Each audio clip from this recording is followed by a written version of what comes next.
In recent years, Latin America had been seen as relatively calm after decades of turmoil.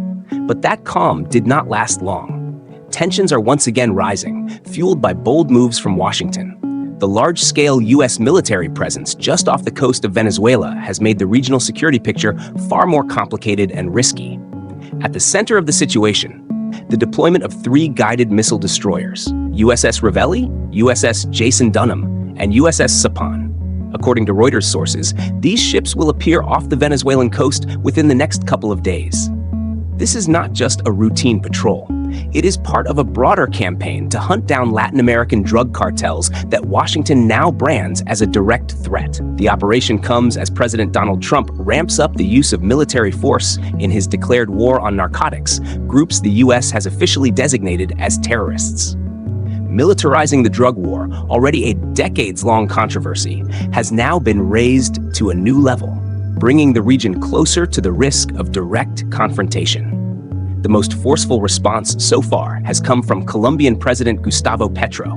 In a nationally televised cabinet meeting, Petro warned that Washington's actions could turn Venezuela into another Syria and drag Colombia into a spiral of regional violence.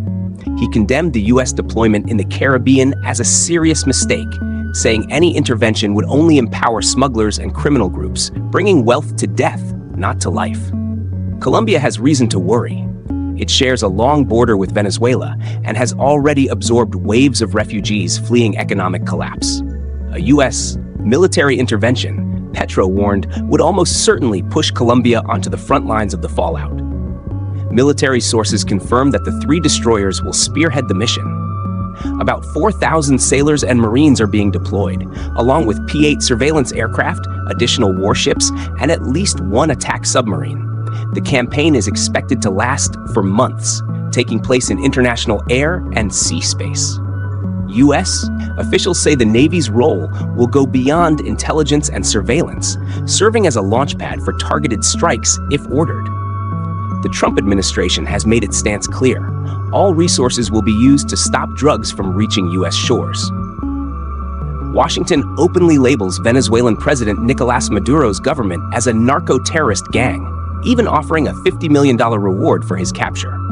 The New York Times reports Trump secretly signed a directive authorizing the Pentagon to use military force against such groups across Latin America, including factions tied to Venezuela. Caracas has not stayed silent. President Maduro declared Venezuela will defend its seas, skies, and territory, calling the U.S. deployment the bizarre threat of a declining empire. He has mobilized nationalist sentiment, portraying Washington as an external aggressor bent on regime change. For Trump, this campaign is not just about crime. It is tied to immigration, border security, and domestic politics. Cracking down on cartels plays well with American voters worried about drugs and violence. In recent months, the U.S. has already deployed naval assets and designated Mexican cartels and Venezuelan factions as global terrorist organizations.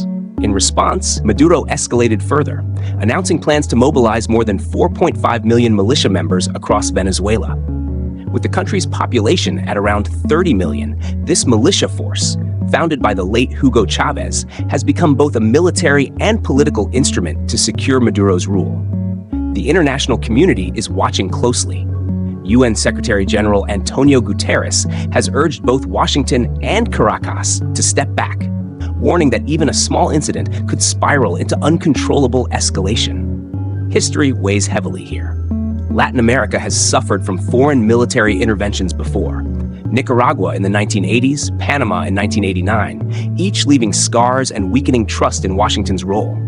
If Venezuela becomes the next front, U.S. credibility across the region could suffer lasting damage. And beyond politics, there are global stakes. Venezuela holds the world's largest proven oil reserves, surpassing even Saudi Arabia. Any conflict could disrupt production and shake global energy markets. China and Russia, key partners in Venezuela's oil sector, would see their investments and projects threatened, dragging the crisis onto the global stage. The Caribbean is also a vital shipping corridor. Military operations there could disrupt trade flows, damage economies, and devastate the region's tourism industry, which depends on maritime security. What began as an anti-narcotics campaign is now shaping into a flashpoint with the potential to redraw the map of regional stability. A single misstep, one clash at sea, one strike ashore, could ignite a broader conflict with consequences far beyond Venezuela's borders.